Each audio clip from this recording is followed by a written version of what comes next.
Hello दोस्तों, स्वागत है आप सभी का हमारे इस चैनल पर। तो दोस्तों, हम लोग पढ़ रहे थे सिंधु घाटी सभ्यता के बारे में, जिसको आप हड़प्पा सभ्यता भी कहते हैं। तो इसमें मैंने 2 वीडियो अभी तक बनाए हैं। पहले वीडियो में मैंने आपको बताया था कि सिंधु घाटी सभ्यता का कालक्रम क्या है, विस्तार क्या है, और उससे संबंधित जो भी छोटे छोटे फैक्ट थे, यानी विस्तार, क्षेत्र, सीमा, या उसका कालक्रम, या उसकी उत्पत्ति कैसे हुई, इन सारी चीज़ों के बारे में हम लोगों ने पहले वीडियो में बातें कर ली थी। दूसरे वीडियो में मैंने आपको कुछ नगर की विशेषताओं के बारे में बताया था, जैसे मोहनजोदड़ो के बारे में बताया था, हड़प्पा के बारे में बताया था, और कालीबंगा के बारे में बताया था। ऐसे कुछ नगर थे जिनकी प्रमुख विशेषताओं के बारे में हम लोगों ने बात की थी। आज हम लोग कुछ अन्य जो नगर हैं, जो छोटे छोटे नगर हैं, उनके विशेषताओं के बारे में बात करेंगे। ओके, अन्य स्थलों में बात करें तो सबसे पहले हम लोग बात करने जा रहे हैं मुंडी गाग की। अफ़गानिस्तान के हेलमंड प्रांत में स्थित है, इतना ही आपको जानना है। तो मुंडी गाग कहाँ स्थित है? अफ़गानिस्तान में। सुरतगुही, ये अफ़गानिस्तान के बदख्शां क्षेत्र में स्थित है। सुरतगुही बदख्शां क्षेत्र में लाजवर्द मणि प्राप्त करने का माध्यम था। ये दोनों स्थल हड़प्पा सभ्यता के लिए अफ़गानिस्तान में एक तरह से उपनिवेश की भांति कार्य करते थे। यानी कि जो लाजवर्द प्राप्त होता था वो अफ़गानिस्तान से प्राप्त होता। जब मैं आपको व्यापार पढ़ाऊँगा तो वहाँ भी बताऊंगा कि जो लाजवर्द एक प्रकार का मुद्रा का काम करता था उस समय। जैसे आज पैसे होते हैं, सिक्के होते हैं, इससे लाजवर्द मणि होती थी, पत्थर टाइप की, चमकीली। तो वो जो है अफ़गानिस्तान से ही मंगाया जाता था। तो ये दोनों स्थल अफ़गानिस्तान में है, इसको याद रखना। दोनों स्थल कहाँ है? अफ़गानिस्तान में। फिर नौसारों की बात करते हैं तो पाकिस्तान के बलूचिस्तान में है, और यहाँ से सिंदूर के प्रमाण मिलते हैं और घोड़े की मृण मूर्तियाँ मिलती हैं, यानी घोड़े की मिट्टी की बनाई हुई मूर्तियाँ। तो नौसारो कहाँ है? पाकिस्तान के बलूचिस्तान में है। सिंदूर के प्रमाण यहाँ से मिले हैं और घोड़े की मिट्टी की मूर्तियाँ मिली हैं। आगे बात करते हैं सुतकांगे डोर। तो इसमें जो है ये दक्षिण बलूचिस्तान में दास्क नदी के किनारे स्थित है। यह हड़प्पा सभ्यता का सबसे पश्चिमी स्थल है। मैंने आपको पढ़ाया था पहले वीडियो में कि हड़प्पा का सबसे पश्चिमी सीमा या पश्चिमी स्थल क्या है? सुतकांगे डोर, बलूचिस्तान में दास्क नदी के किनारे। इसकी खोज 1927 में ऑरेल स्टाइन ने की थी। तो ये भी याद रखना, किसने की थी खोज? ऑरेल स्टाइन ने। डाबरकोट की बात करें तो दक्षिण बलूचिस्तान में स्थित है। इसकी खोज 1928 में ऑरेल स्टाइन ने ही की थी। तो डाबरकोट या सुतकांगे डोर दोनों की खोज ऑरेल स्टाइन ने की थी, और ये दोनों स्थान कहाँ स्थित है? दक्षिणी बलूचिस्तान में। फिर एक और स्थान है सुतका कोह, ये भी दक्षिणी बलूचिस्तान में शादी कौर नदी के किनारे स्थित है। इसकी खोज 1962 में जॉर्ज डेल्स ने की थी। ये सारे छोटे छोटे स्थान हैं, इसको याद रखना। बालाकोट की बात करें तो दक्षिणी बलूचिस्तान में ये भी स्थित है। इसका उत्खनन जॉर्ज डेल्स ने करवाया था। यहाँ का सीपी उद्योग प्रसिद्ध था। आमरी की बात करें तो सिंधु नदी के बाएं तट पर स्थित है। इस स्थल की खोज 1931 में NG मजूमदार ने की, और यहाँ से प्राक हड़प्पा सभ्यता के प्रमाण मिलते हैं। प्राक हड़प्पा सभ्यता का मतलब हड़प्पा के पहले का काल। तो प्राक हड़प्पा सभ्यता के प्रमाण कहाँ से मिलता है? आमरी से। फिर आमरी के साथ कोटदीजी आती है। ये सिंधु नदी के बाएं तट पर स्थित है। तो ये देखिए, आमरी भी जो है सिंधु नदी के बाएं तट पर स्थित है, और कोटदीजी भी, इसको कैची बेग भी कहते हैं, ये भी सिंधु नदी के बाएं तट पर स्थित है। और इसकी खोज 1935 में धुर्वे ने की थी। याद रखना, धुर्वे ने की थी। इस स्थल का अंत आकस्मिक अग्निकांड से माना जाता है। माना जाता है कि कोटदीजी का अंत जो हुआ था अग्निकांड से हुआ था, यानी अचानक आग लग गई थी। फिर हम बात करते हैं सरायखोला की। तो पाकिस्तान के पंजाब क्षेत्र में स्थित है। इस स्थान से प्राक हड़प्पा साक्ष्य मिले हैं। मांडा की बात करते हैं। जम्मू कश्मीर के अखनूर जनपद में चिनाब नदी के तट पर स्थित है। 1982 में JP जोश ने इसकी खोज की। यहाँ से प्राक हड़प्पा, हड़प्पा और हड़प्पोत्तर तीनों कालों के प्रमाण मिलते हैं। यानी कि हड़प्पा के पहले की संस्कृतियों के बारे में जानकारी मिलती है, हड़प्पा के बारे में जानकारी मिलती है, और हड़प्पा के बाद के कालों के बारे में भी जानकारी मिलती है मांडा से। तो ये सबसे उत्तरी सीमा भी है। अगर पूछे कि जैसे पश्चिमी सीमा सुतकांगे डोर है, वैसे उत्तरी सीमा मांडा है। किस नदी के किनारे है? चिनाब। फिर रोपड़ की बात करें तो भारत के पंजाब प्रांत में सतलुज नदी के किनारे बाएं तट पर स्थित है। इस स्थल की खोज स्वतंत्रता के बाद सबसे पहले की गई थी। ये कई बार पूछा गया है कि स्वतंत्रता के बाद खोजा गया प्रथम नगर कौन था, तो रोपड़ था, पंजाब में स्थित है। इसका उत्खनन 1953-56 में किसने करवाया था? यज्ञदत्त शर्मा ने करवाया था। और यहाँ के कब्रिस्तान में मानव के साथ श्वान के दफनाए के साक्ष्य मिले हैं। श्वान का मतलब क्या होता है? यहाँ आया है कि भाई कब्रिस्तान में मानव के साथ श्वान दफनाया गया। श्वान का मतलब कुत्ता। तो मानव के साथ कुत्ते दफनाए जाने का साक्ष्य कहाँ से मिलता है? रोपड़ से। फिर राखीगढ़ी की बात करते हैं तो हरियाणा के जींद जनपद में स्थित है। इस स्थल की खोज 1961 में की गई। भगवानपुरा की बात करते हैं तो ये भी हरियाणा के कुरुक्षेत्र जनपद में स्थित है। इसकी खोज जेपी जोशी ने की थी।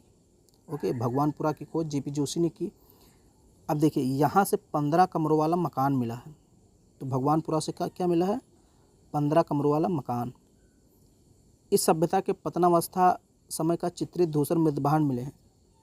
यानी इस सभ्यता से चित्रित धूसर मृदभांड प्राप्त हुए हैं। मृदभांड का मतलब मिट्टी के बर्तन। ये मृदभांड मुख्यतः उत्तर वैदिक काल से संबंधित बताए जाते हैं। तो राखीगढ़ी, भगवानपुरा, ये कहाँ है? हरियाणा में। फिर कुनाल की बात करते हैं, ये भी हरियाणा में स्थित है, हिसार जनपद में। इसकी खोज 1974 में जेपी जोशी और आर.एस. बिष्ट ने की थी। यहाँ से चांदी का मुकुट मिला है। तो ये कई बार पूछा गया है कि चांदी का मुकुट कहाँ से मिला है? कुनाल से। कुनाल कहाँ है? हरियाणा में। संघोल की बात करते हैं तो पंजाब के लुधियाना जनपद में इस स्थल की खोज 1948 ईस्वी में एस तलवार ने की थी।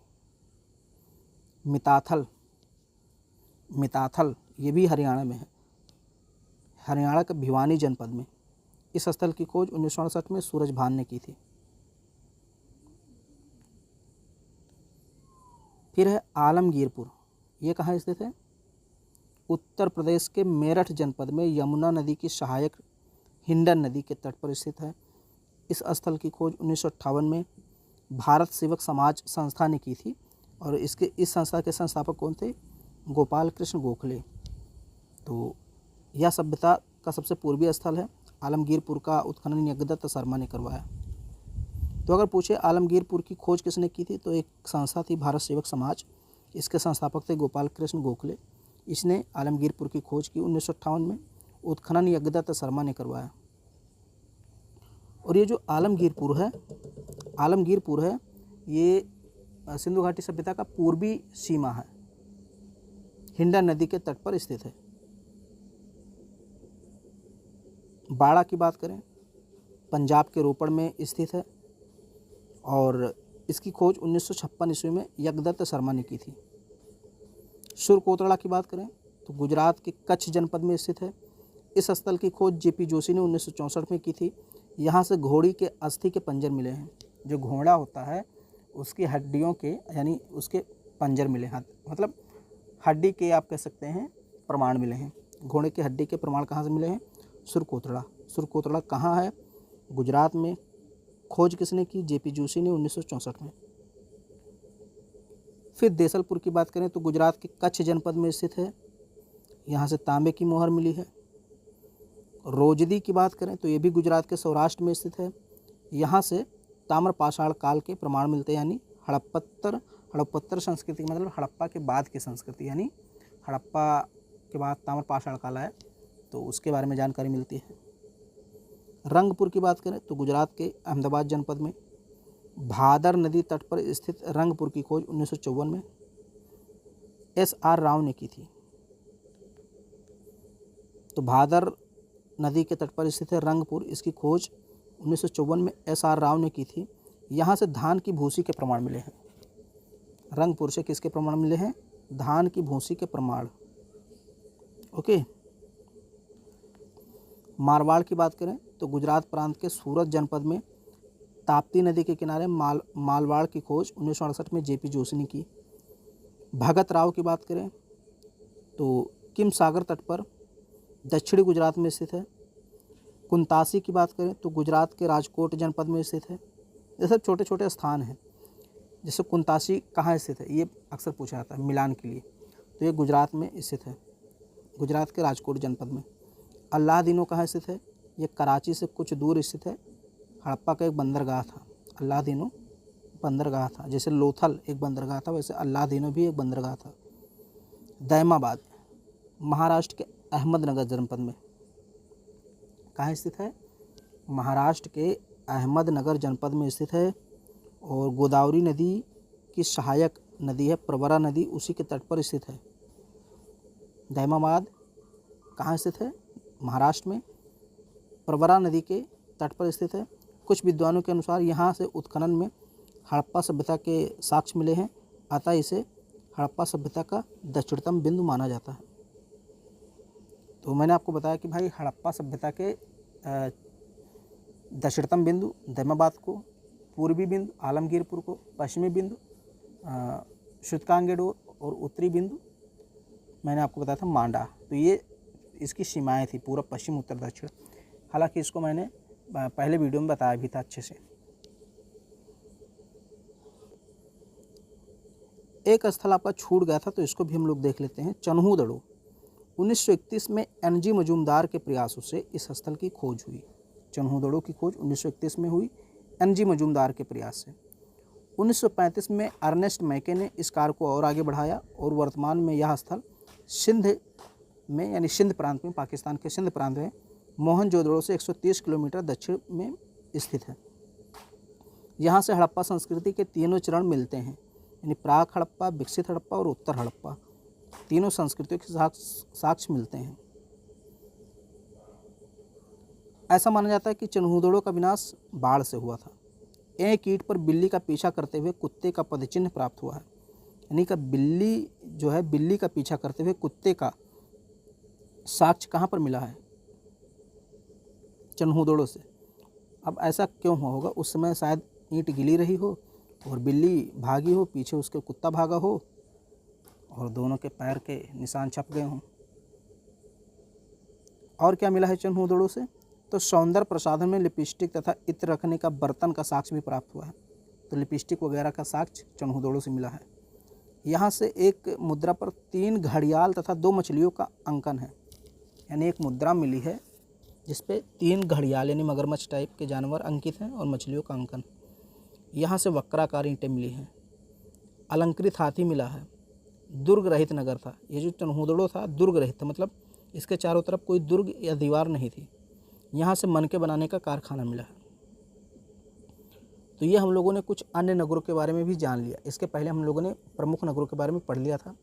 तो अब आगे हम लोग कुछ इसके जो है कि व्यापार के बारे में बात करेंगे, सिंधु घाटी सभ्यता के बारे में, सामाजिक स्थिति के बारे में बात करेंगे, राजनीतिक स्थिति के बारे में बात करेंगे, धार्मिक स्थिति के बारे में बात करेंगे। एक एक वीडियो में हम लोग एक एक टॉपिक को ख़त्म करेंगे। तो उम्मीद करता हूँ वीडियो आपको पसंद आया होगा। तो इसको लाइक कर दीजिए, शेयर कर दीजिए और हमारे चैनल को सब्सक्राइब कर लीजिए।